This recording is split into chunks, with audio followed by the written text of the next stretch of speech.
Hello, everybody. It is November the 5th, and we are live with today's episode of The View from the Top. We've got people coming in from all over the world, and Emily Lix is in the house from France. We've got people coming from all over. If you're out there and you want to sort of let us know who you are, drop us a line, write in the comments box, let us know, say who you are, where you are.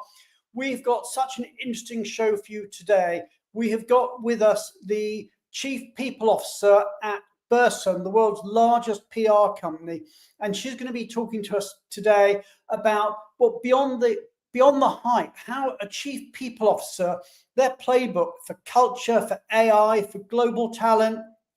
They've gone through a huge merger, and we're going to be talking about merger and how you put together cultures and how you do all the operational issues. It's going to be a really interesting conversation. So you know how it is. Join in the conversation, write in the comments box, tell us who you are, where you are. We got Bindu Namaste from very high cricket India. She's saying, I think I saw some others coming in now. We are live right now on LinkedIn. We are live on YouTube. And if you want to watch us as or listen to us as a podcast, we're also available on Spotify. Now, I know a lot of you do like to get your CPE codes, and if you want to get CPE codes, then we have codes from Worldwide ERC. So you've got your GMS and your CRP credits, and they had a really great Worldwide ERC just last week. And of course, if you want codes from HRCI or SHRM, they are there too. So we'll leave those codes up there. Next week, we've got another really good show for you. We're going to be talking about Bayer, one of the largest and most successful pharmaceutical companies in the world. And we're very proud to have them as a Benevo client. And we're going to be talking about how we've been working with them to scale intern relocation with speed, empathy, and innovation. So that's next week with the amazing Alison Hodges from Bayer. But what's been happening this week? What's been happening in the wonderful world of global mobility in the last 7 days? Well, you know what? Why don't we have a look and find out what all the breaking news has been in the last 7 days in global mobility?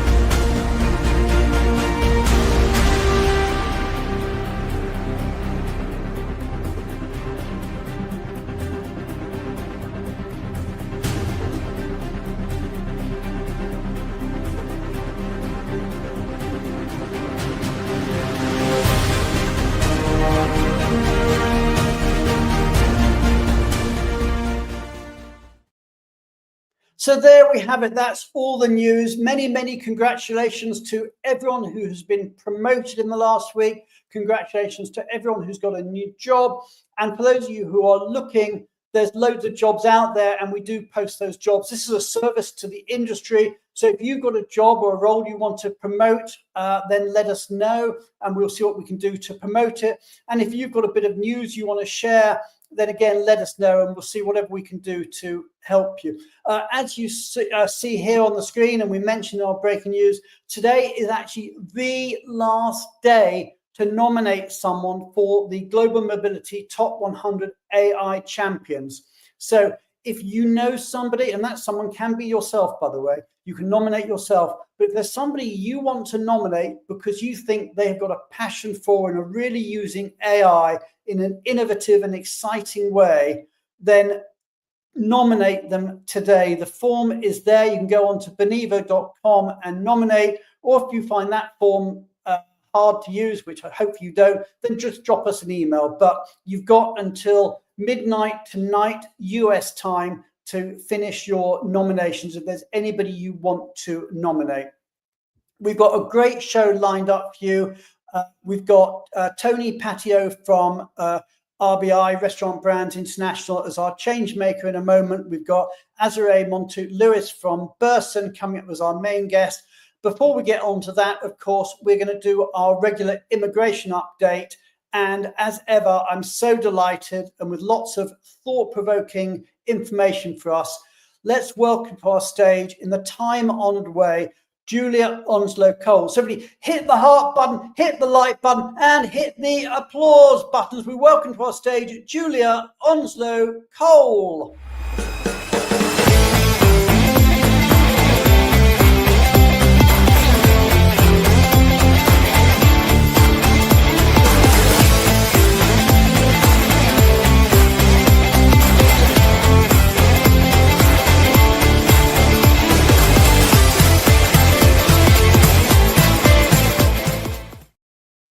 Hi, Julia. Hi, Brian. Good to see you. Good to see you. And Very good to see you in real life tomorrow at the GME live event too. More on that later. But Julia, I think we were chatting earlier. You're going to be talking about economic issues. So the stage is yours. Thanks. So I just wanted to talk about the global economy because there's quite a few really interesting things that are happening about the economy. And obviously, this really affects global mobility leaders because, you know, when costs are really very much under the spotlight, it really means that you have to get more for less out of your talent. And, you know, you have really less room to move, but also companies are finding the margins hard on projects. So I thought, you know, it would be helpful to just explain a little bit about what we're seeing in the economy. Now, a couple of shows ago, I did talk about what we're seeing in terms of growth for next year. And the predictions were, you know, reasonable-ish. I mean, they're saying North America about 1.6% global growth prediction, Europe 1.3, LATAM 2.4, rising in MENA to 3.4 and APAC at 3.9%. So kind of, you know, growth, but not really spectacular growth. And I did explain this a couple of weeks ago, but I said one of the things that had been really positive about the impact of the tariffs is that there had been no retaliation because, you know, everyone went back to the 1930s and the Great Depression. And although this wasn't the cause of the Great Depression, the fact there were trade wars really, really did not help the economy, the global economy, and it really brought it down. So the fear was that the US would put on these tariffs and then there would be this terrible cycle of retaliation. And that has not really happened. Apart from China, most other regions or countries have said, okay, we accept these tariffs from the US and we'll look for different trading partners, we'll look at different manufacturing sites, we'll, you know, take it on the chin, and they haven't retaliated. Because if they did, there would be a trade war, there would be high interest rates to try and curb inflation, and things could get out of control. However, there is concern, and you're hearing this concern. It's actually coming out in little articles in the press. And I wanted today to just highlight what these concerns are so people can really understand them. So the first thing is that a lot of the agreements have not been actually fully signed up. So the agreement between the US and Europe, which was that there would be 15% tariff, that is not a done deal. There are still ongoing negotiations. And what's happened over the last few weeks is that no tariffs are being charged at the moment. I believe that they are being charged at 15%, but European manufacturers and suppliers are actually saying that they're finding it actually very difficult to get the goods into the US for lots of other reasons.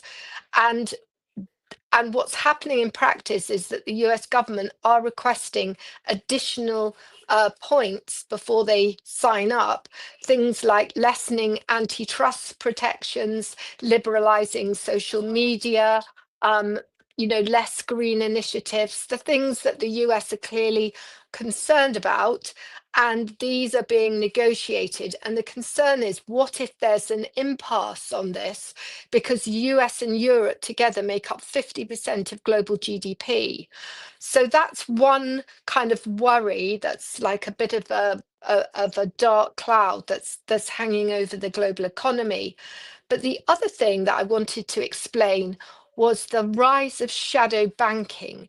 And again, you do see a few articles about this, but this is a big worry. So we all remember the financial crisis in 2009, and people are actually pointing back to that financial crisis. And one of the things they're saying is they're seeing shadow banking ballooning. Now, what is shadow banking? I'm glad you asked that question. I was just about, Okay. yes, what is shadow? Okay. So first of all, you have your regulated banks. So your regulated banks, as we all know them, and then they lend to shadow banks, and the shadow banks then lend to riskier customers. And the difficulty with this is those riskier customers might be doing things like buying certain shares or assets that are quite risky, but you can't see through the regulated bank actually what's going on. So there's a whole layer of this shadow banking that you cannot see. And if you remember in the financial crisis, that one of the things that actually caused the crisis at the end was that interbank lending stopped. So Bank A wouldn't lend to Bank B because it couldn't work out the financial status of Bank B, because at that point a lot of loans had been changed into different types of instruments, and the picture wasn't clear. And the shadow banking, it's the same thing. It's really quite opaque as to what's going on. And to give you just an example, US loans to private equity and credit funds have jumped up by 60% between the fourth quarter of last year and the second quarter of this year. So this is almost $1 trillion. So this is what's really unsettling economists, and this is why there is a little bit of a black cloud over the global economy. And what this means for companies, but also for global mobility leaders, is that you have to keep on with this scenario planning. And you've got to look at your talent. You've got to look at different scenarios. I mean, what will happen if this happens or this happens? And you've got to have very flexible solutions. Okay, so basically, I mean, it's fascinating. So what you're saying is that we're in quite a potentially volatile period, that, you know, that there were estimates of what the growth might be, but actually, you know, they may actually prove to be out. I know you haven't mentioned it, but a separate point I know people are talking about now is there an AI bubble, and are people going to start shorting the market on that? It's connected, Brian, exactly that, because what if on the shadow banking, the people who are taking these risks are investing it all in AI? That's an example. So you could, that through that shadow banking, suddenly not be able to pay back the shadow bank because the assets are not worth anything anymore. And then you've got the debt from the shadow bank to the regulated bank. And then that's where the debt comes up and pops up. So it's all connected. Yeah. Brilliant. Okay, so thank you so much for that, Julia. We're now going to move on, and we're now going to be talking to our change maker for the week, who is Tony Patio from RBI. So everybody, you know how it works. Hit the heart button, hit the like button, hit the applause button. Let's say a big, big thank you to Julie Onslow Cole, and welcome to our stage, RBI's Tony Patio.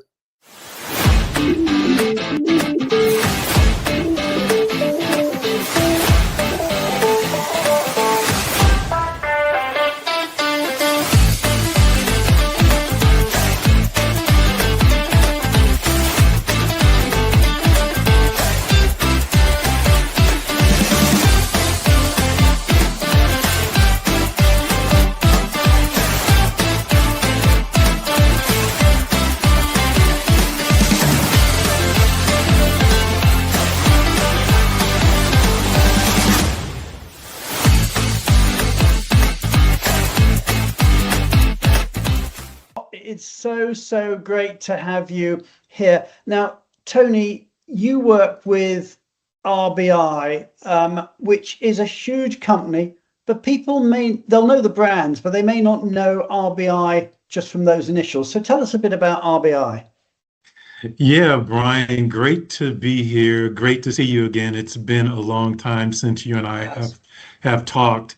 RBI stands for Restaurant Brands International.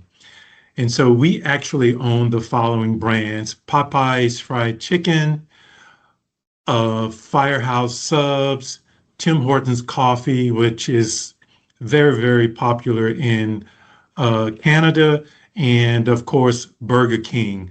So we own those brands. Wow. Yeah. That's amazing. So, I mean, obviously, I'm sure we can make a joke about a whopper of a program or something. I'm sure there's jokes in there, but we won't go there for the moment. But amazing company. Tell us about mobility there. I mean, do you move many people a year, internationally, domestically, different sorts of moves? Yeah, we don't, Brian. We don't have a very large program. We move approximately 30 to 40 people, both domestically and internationally each year. Our primary locations are, of course, here in Miami, where I'm located, Toronto, Canada, Singapore, and Switzerland. So those are our four regional hubs where we tend to move our employees. Okay, and presumably a fair amount of business travel as well. Yeah, we do have a fair amount of business travelers. It's business travelers is something that I don't own at the moment, but I can feel it coming I was going to say my way. You probably will. That seems to be the trend. So, Tony, you're one of our wonderful change makers, and we really appreciate having you and everybody else on board as a change maker. What do you enjoy most out of being a Benevo change maker? Yeah, it is really the networking and the connections with others. As you know, Brian, global mobility, we have global reach, but it's a small community of us. And so being able to connect and especially talk strategy, which I love around global mobility, that's the main benefit for me. So when I was offered the opportunity to join, I really jumped at it because you've got some great global mobility professionals in the program, and so it's really benefited me to make those connections.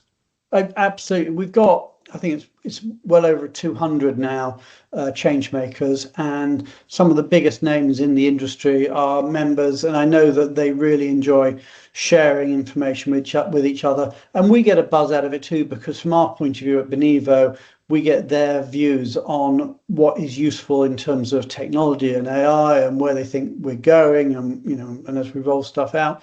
But the way we like to thank our change makers is that for every change maker, we let them select any charity they like, and we support that charity on their behalf. So tell us about the charity that you've chosen, Tony. Yeah, I chose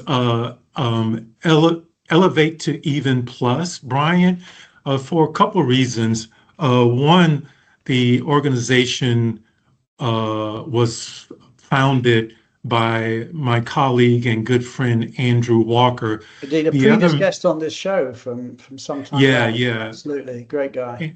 Yeah, Andrew is great, great thought leader, great mentor, and I worked for him at Worley Parsons.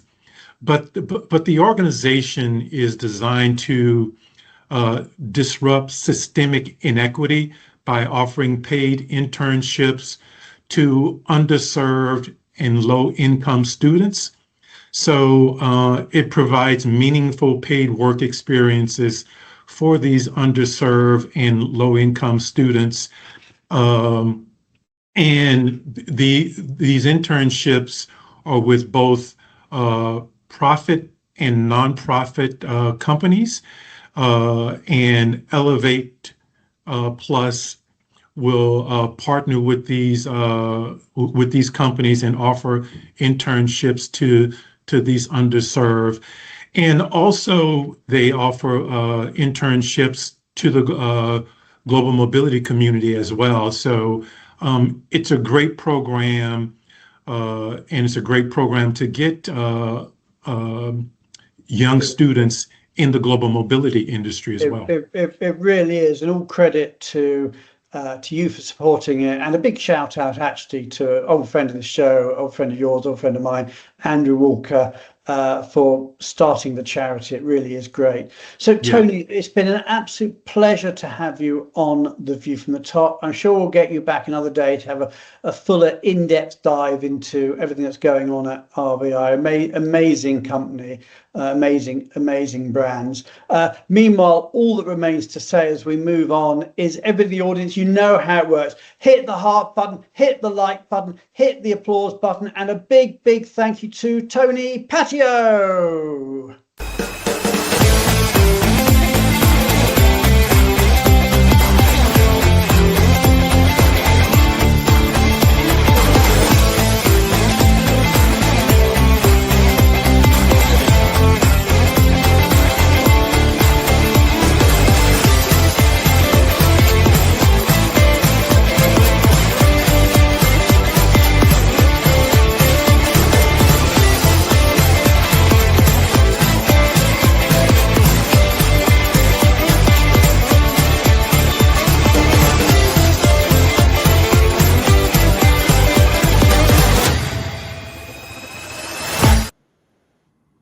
Brian. Hey, I'm now joined by Laurie Ryan to give the Benevo update. But let's start off, Laurie, by just talking about that Top 100 initiative and the fact we're closing nominations today.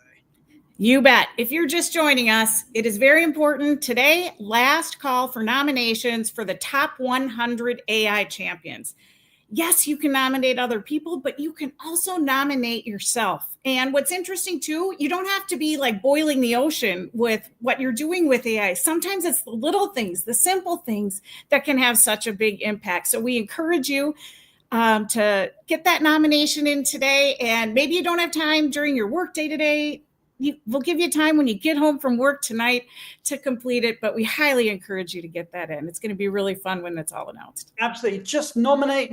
We've got loads of nominations, which is great. We've also asked people for ideas of prompts, and we've got loads of really cool ideas for prompts coming in that we'll be sharing with the community when we reveal the results next month.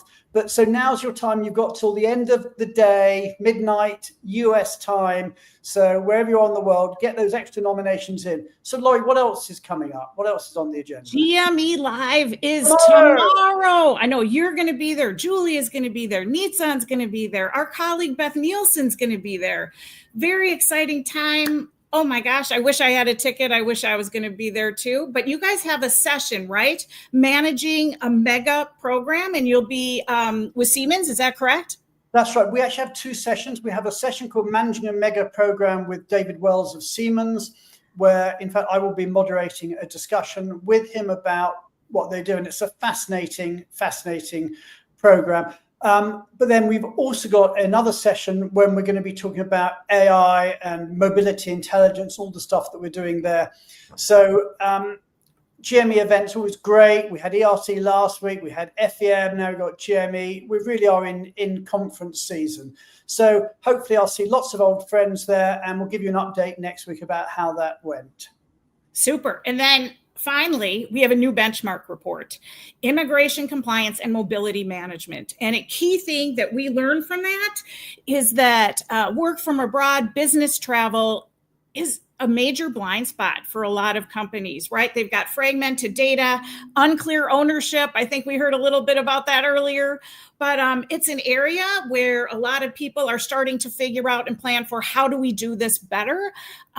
Great insight in that report. I highly recommend downloading it. Cool. Okay, now we're going to move on. Waiting patiently backstage is Azurée Montoute-Lewis, who is the Chief People Officer of Burson, the largest PR company in the world. And we're keeping her waiting. That's terrible. So we're going to move on, everybody. As we say hello to Azurée and goodbye to Laurie, you know how it works. Hit the heart button, hit the like button, and hit the applause button.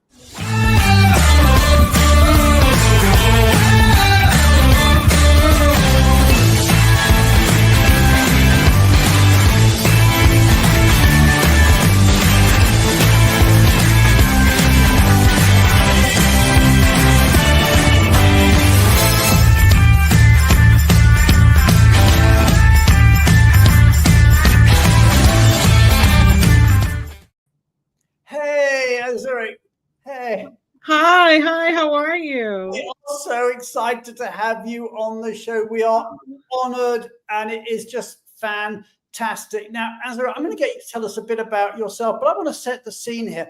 Now, little birdie tells me that you've been voted or nominated as one of the top 50 women leaders in New York 2025. Kudos. Tell us a bit about that, Azurée. I mean, that sounds amazing. Thank you so much. And it's a pleasure being here with you, Brian. And thank you so much for having me.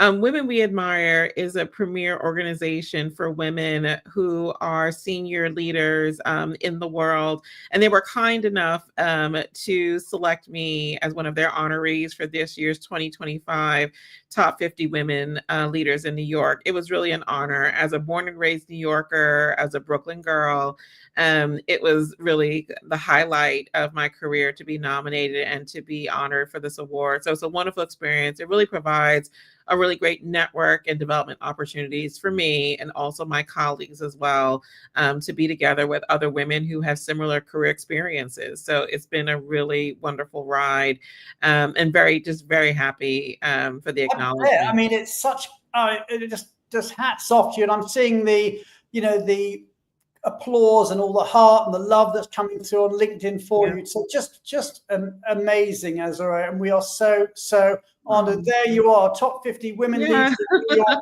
2025. Thank you. Talking of New York, and you said you are a native New Yorker. I mean, I am. New York has been in the global news overnight with the election of your new mayor.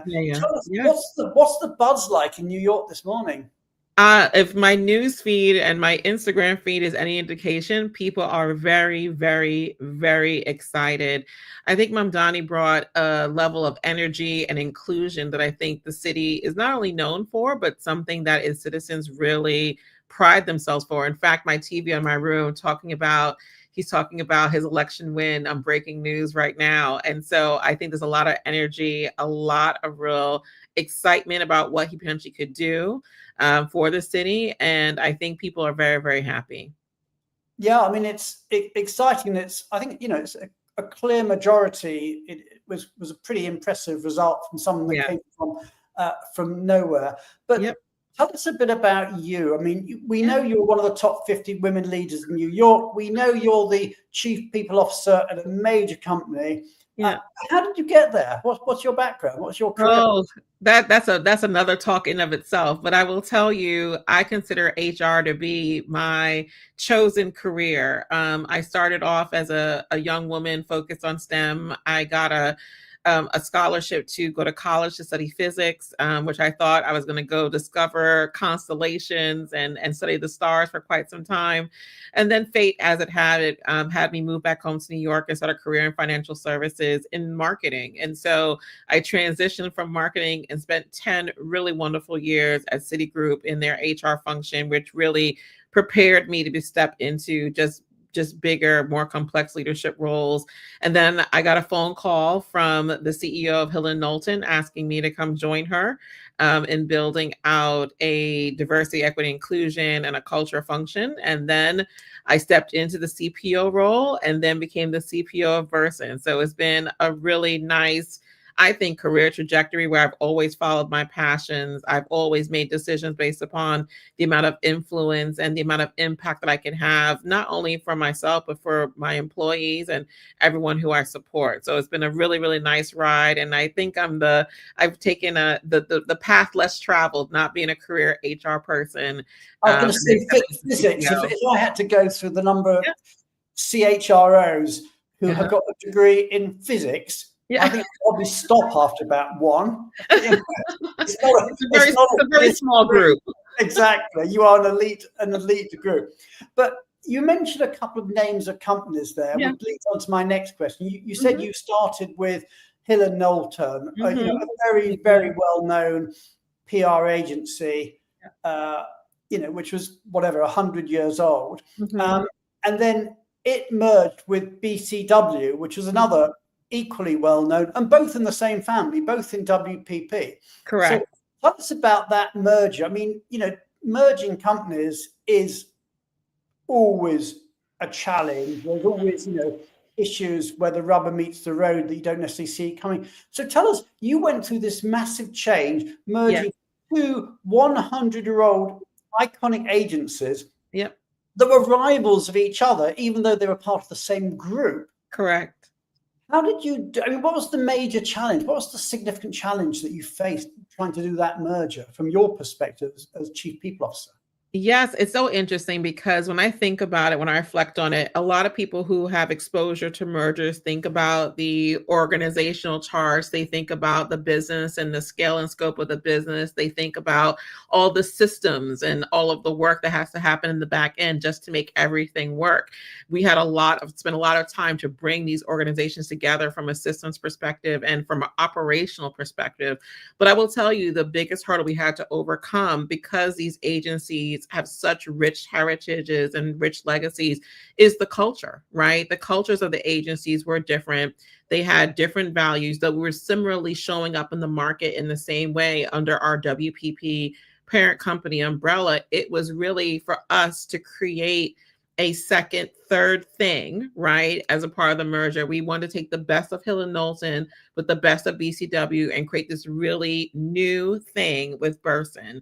And so that was the drive. Our CEO, Corey DeBrawa, was our fearless leader leading us through this change, and me in supporting him with the rest of our leadership team. We were really driving to create a new third best company that really harkened back to the heritage of both our legacy agencies, but also preparing us for the future. So I would say the biggest hurdle was really bringing these two companies together that competed in the market, that had different ways of working, that had different cultures, and having them align on a vision and a shared set of values that was going to carry the organization forward. Give me an idea of the scale of the two organizations before they merged. I mean, how many employees did BCW and Hill and Knowlton have, and how many countries did they operate? I'm just trying to get an idea of the complexity of what you were putting together. Yeah, so Hill and Knowlton at the time was about a $375 million business, and BCW was almost twice the size, right? We had about 3,000 employees at Hill and Knowlton, and we had about 5,000 employees at BCW. So it's a good amount of people. It's not as large as yeah, absolutely. And for PR, these are really big agencies that had really large footprints. When we combined all of Burson together, we had about 6,000 employees. We were operating in 43 countries, and these brands were strong in many places around the world. So there was a lot of work that we had to do initially to really understand what the go-forward vision was going to be, what was Burson going to stand for, what were the stakes we were going to put in the ground to carry ourselves forward. And it was really bringing together these two very large size agencies that had so much expertise between them together to create Burson. And how did you do that? I mean, how did you very carefully?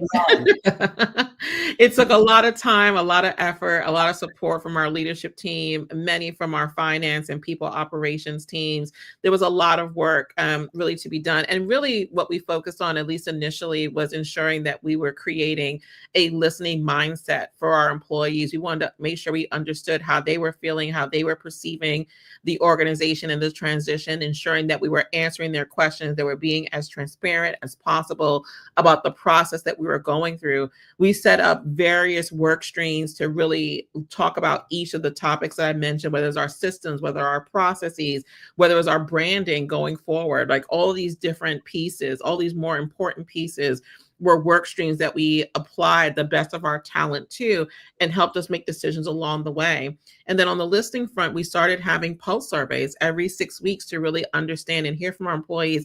How are they experiencing the changes? What feedback that they want to share with us? What more could we do for them to ensure this process was going to be as seamless, as smooth, and frankly, exciting as possible for them? And we kept that listening strategy throughout our first year, just to make sure we were staying close to our employees and staying close to our clients as well, who are also experiencing this change. Though for them, it's a little bit different because their services did not change. Their people didn't necessarily change immediately. It was more so an internal process. We were looking internally to really make sure we were creating the agency that we wanted to build. And you said they had different values. Mm-hmm.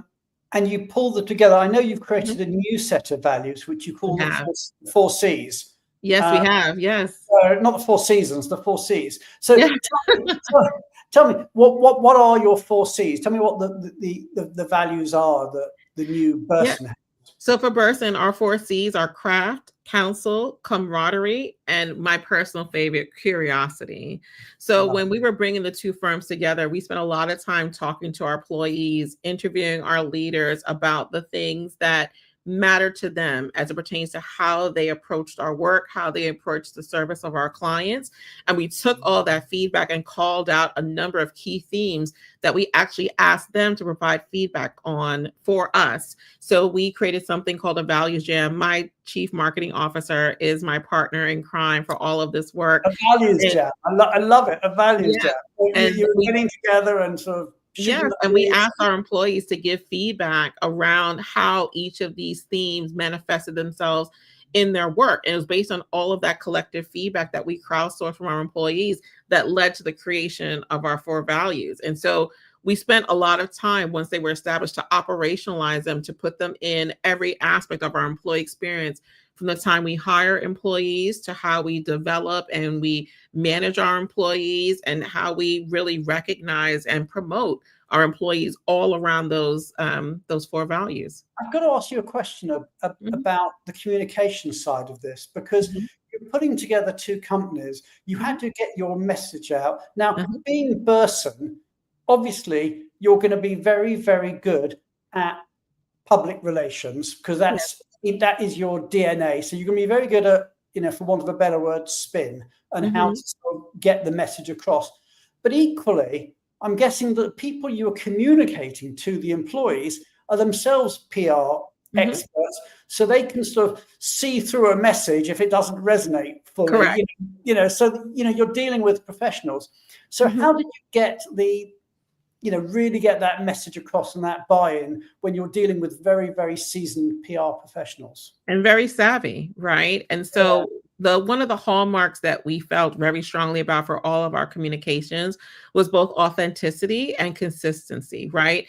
And I think what we heard very early on is that our employees expected transparency from us as much as we could provide. And so it was really about delivering the consistent message that we were bringing together the best of what both of our agency had to create something even greater, right? The whole was going to be greater than the parts that we were driving for Burson. And so we had to consistently reiterate that message, both in town halls, in communications, in team meetings, in one-on-ones, just talking about the direction of travel, talking about our vision, talking about our North Star, and where we were going to really stake our claim and our business in this industry around reputation.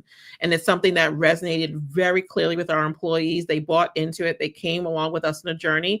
And it's not to say that there weren't bumps in the road and there weren't opportunities for us to do things better, but we learned very, very quickly, and we continued to adapt as we went through. And so that was really the key to our success for driving that forward. Okay, let's drill down a little bit. I mean, Benevo, as you know, the audience knows, is a technology company in the mobility space. And we are passionate about technology. We're passionate about AI. In fact, we talked about our top 100 AI champions list. Now, I know you're also passionate about AI too. So tell us about, from a practical point of view, how have you used AI internally at Burson within HR?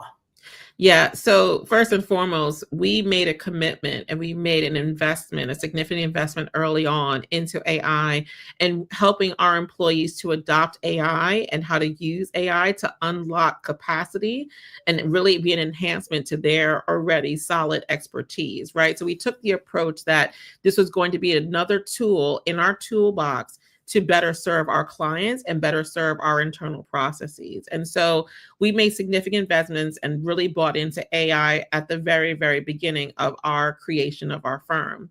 And so when it comes to AR, I'm personally a proponent of AI. I started when ChatGPT first came out, I started using it just to draft my Instagram posts, to draft thought leadership for me based on things that I was looking at. And so I started tipping my toe into it and found it so valuable that I really became a champion internally for us to use it. And so my leadership team, my global COE leaders, my chief people officers in my regions around the world have also started engaging in doing that. So first and foremost, it's been a lot of time training my people function and my leadership team to actually best use AI, for them to understand all the use cases for HI. So that training was step one, and actually taking some of the stigma and the fear around AI replacing them, rather than shifting that mindset for them to understand this is a tool to help them, right? So changing the mindset, doing the training, and having those communications was really step one. And then step two was, okay, now that we're using it, let's start using it for things that are administrative and operational and really repeatable processes for us. So on the TA Star, we started using it for job description creation. We started using it for interview guides to actually craft interview questions for our employees based on those values that we talked about before. We started using it to support our feedback conversations as well, and help our employees to better understand how to deliver difficult feedback and constructive feedback to his employees. In our most recent performance management phase, we just introduced an agent, a feedback agent that is based on Burson's feedback model. And it really helped our employees and our managers to better deliver 360 feedback during performance reviews, and really get that understanding of how to start to get more comfortable and to follow the framework for doing that. So we have really put AI at the forefront of everything that we're doing. And now we're thinking about how we can continue to embed that in the organization for some other activities in our learning and development function as well, and also in our employee experience. So we're constantly looking for ways that we can unlock additional capacity and potential, and really enhance all of the initiatives that we have internally using AI. Yeah, I mean, there's just so many ways in which we can use it. I think we're going to get a lot more when our top 100 AI champions list comes out, with all the prompts that people are using, and it's so cool. I mean, I sort of refer to it as my chatty friend.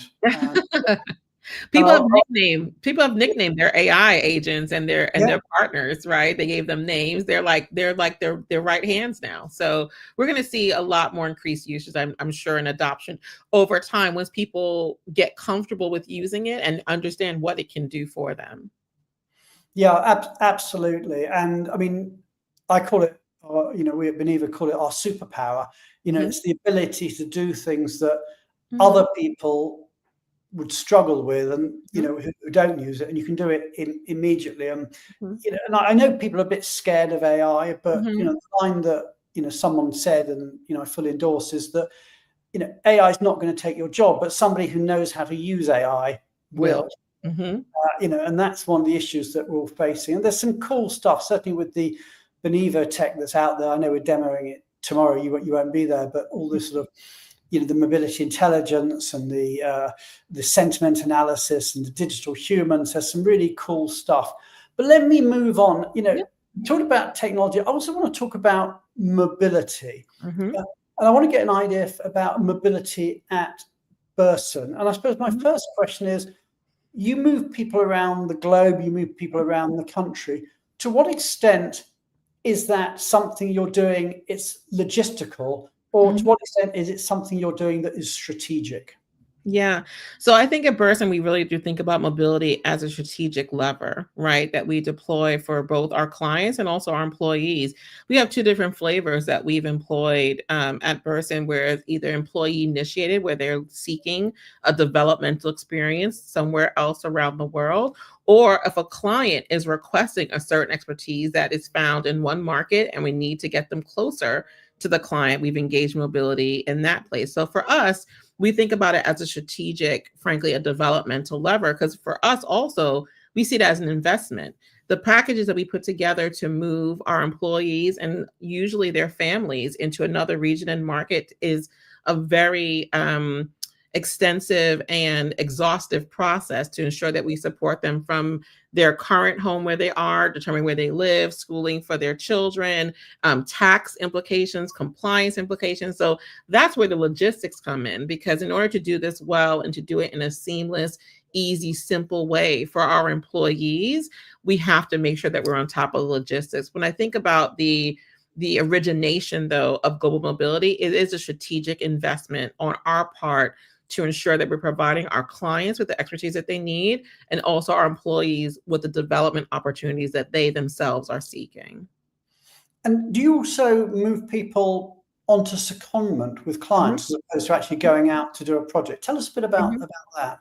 We do that. And sometimes with our clients, they have significant scopes of work that they actually want a Burson person to sit with them in their business, to actually integrate them into their company. And so we do that on occasion where our clients would benefit and have requested that of us. And so that also gives an opportunity for our employees to, though they're Burson people, they're Burson persons, to spend time with some of our clients embedded within those clients in the industry. Because then if you think about being on site and having that close relationship with the client, it allows you to serve them probably even better. There are things that you experience being embedded in an organization to support them that makes the work that much better. And so secondments is something that we use fairly often for our clients, and we will move employees around the world to partake in those as well.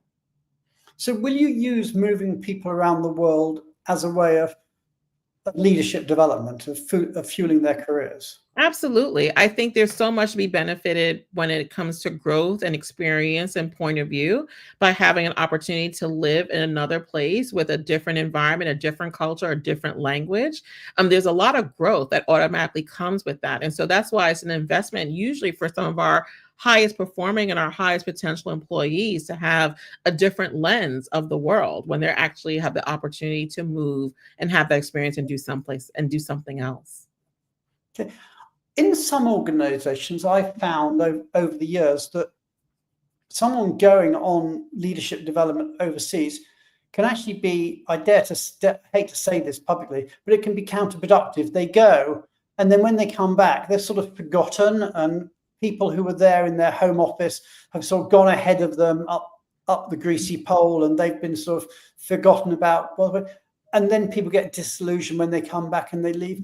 What do you do to look after the people, from a career development point of view, A, whilst they're away, but B, when they come back, to make sure that you keep them, having invested all that in them?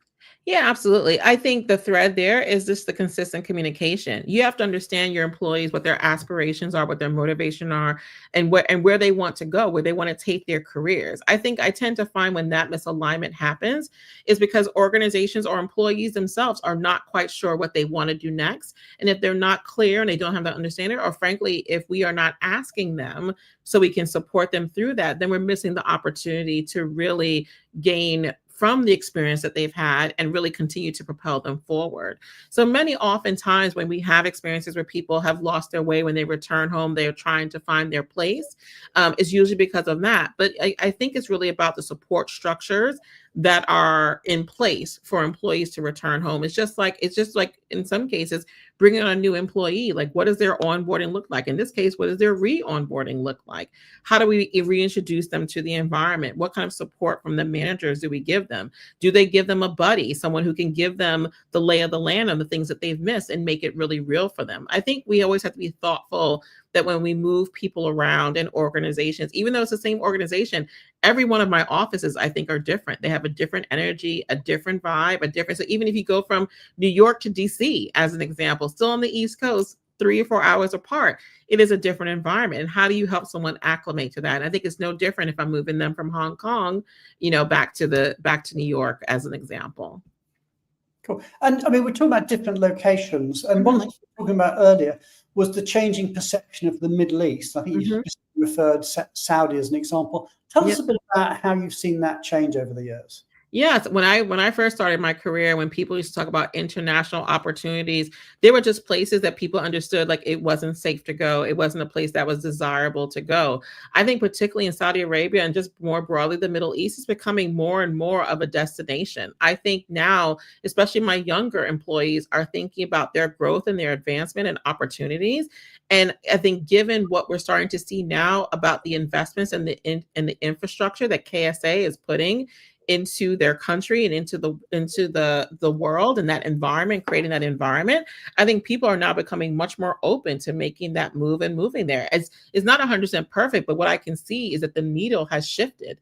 Now there's much more openness to consider an opportunity in a market that was once believed not to be comfortable or hospitable or welcoming. And I think that narrative is certainly changing. Yeah, it is interesting. And one of the things that you need when you're a person working overseas is resiliency. I know, again, when we were talking earlier, you talked about resiliency and reputation as the twin pillars of leadership. Tell us a bit about resiliency and reputation. Yeah, absolutely. Well, Burson, we talk about all the time that we are here to enhance and protect the reputations of our clients, right? Through all the work that we do and how we interact with their respective audiences around the world. I think in this environment, just every person needs a level of resilience. Right now, we are experiencing an inordinate amount of change all the time. We are being inundated with millions, if not trillions or billions of information every day. And how do we sort through that? How do we compartmentalize it? How do we digest it in a way that allows us to take that information and move it forward? I think we have to demonstrate a level of grit and perseverance, if I'm honest, to continue to move forward, knowing that you have all the resources available to you. We're in the information age. We have all information at your very fingertips, right? How do you take that and harness that and really turn it into value, not only for our clients, but for ourselves? And what does that look like? So I think when we think about this world and the direction of travel, we're thinking about how reputation is supreme and how one of the things that we have as people or as brands is our reputation. Like in the midst of everything else, we have those things that we have to hold on to. And I think it's important for us to develop mechanisms and skills and ways to cope with the environments in which we find ourselves, which are increasingly complex and increasingly fast. I mean, we've talked a bit about AI, but obviously you are the chief people officer, not the sort of, not the chief digital human officer, which is probably the way that we're going. You deal with not my avatar. Yes. You're dealing with the real McCoy, Yeah. Tell me a bit about that. I mean, tell me about how you, combine AI with the human experience. Yeah, I think AI, as good as it is now, even knowing it's going to get increasingly better over time, it will never replace the human experience. No matter what AI gives you, no matter how fast it makes you, there is always a level of experience and expertise and just the things that make us human that we have to apply to anything that comes out of ChatGPT or Claude or any other service that you use. The two work well together, and I think of it as an enhancement, right? I think we can never lose the pieces of us that make us human in the work that we do, because no matter what, we're still people. We still need that human connection. We still need to understand about the life experiences and the cultural nuances that really AI at this point cannot exactly do. And so I think the two play well together and they work in partnership. And I think that's probably what it's going to be for quite some time. Yeah, I love that, what AI can do now, your caveat to that, because one thing I always say to people is that whatever version of AI you're using, always remember that is the worst version you'll ever use. And Correct. It's only going to get better. We've got a question. We don't have that much time left, but we've got a question coming in from Bindu, who's based out in India. And she says, how much emphasis would you give to cultural training and integration for your employees who move around the globe? So how important is cultural training and integration to you? It is significant, Bindu, and thank you for that question. I think it's really important when people transition from different environments and different cultures with different beliefs and different nuances.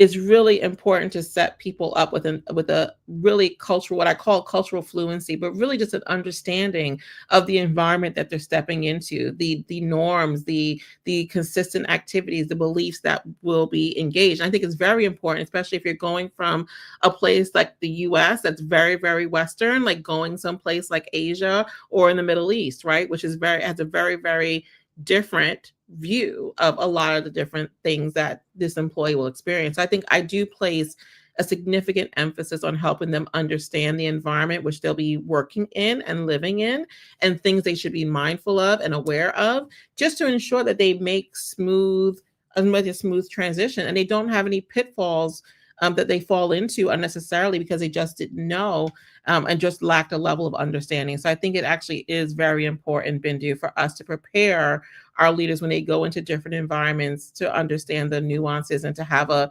measurable, proficient cultural fluency for that new environment. Okay, well, I've got time for one last question for you, Azurée. Now, you are one of the top 50 women leaders in New York. You are right at the top. You've made it. Okay, I hope so. Maybe. And that in mind, I was actually slightly shocked. But one of the things you were talking about earlier was you talked about imposter syndrome.